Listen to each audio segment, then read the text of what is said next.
Laing sunog ang miulbo karong adlaw sa usa ka sudunong bahin sa barangay Kasambagan, Dakbayan sa Sugbo.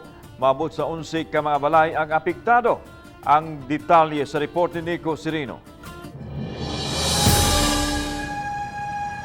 Alas 11 kaganihang buntag na dawat ang alarma sa sunog sa sudlunong bahin sa usa ka residential area sa Panagdait, Barangay Kasambagan.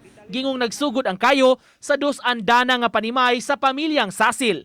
Ang sa pikas po ng bahay sa kasada, di basta-basta makasunod ang mga dagko na itong fire truck. So ito magagmay nga fire truck na ang penetrate, ang nag-concentrate ang mga dagko nga fire truck dito na sa may card zone. Yan, ipalabang na ito sa paril ang mga tumahos. Daling nakakatap ang kayo sa nagtapad-tapad nga mga panimay.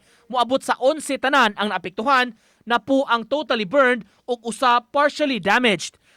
May bag-ong motorsiklo usab nga lakip sa naugdaw. Gisusi pa karon unsa ang hinungdan sa kayo nga nagbilin og gibana-banang 1.8 million pesos nga danyos. Wala pa tay ikahatag karon nga cause kay padayon mo man itong investigation, initial pa man ni karon nga information. So ito ang first alarm 1106, itong first alarm, second alarm ta 1109. Ang pamilyang nasunugan hilabihan ang kasubo sa kalit kaayong hitabo. Mato ni Jeric Sasil, wa pa sila masayod unsay nakaingon kay wala may tao sa ilang balay ni adtong higayuna. Dobleng pagsuway ang hitabo kanila kay mao pa gani kuno pag 40 diyas sa ilang amahan nga namatay, karon nasunugan sila. Gabata diri.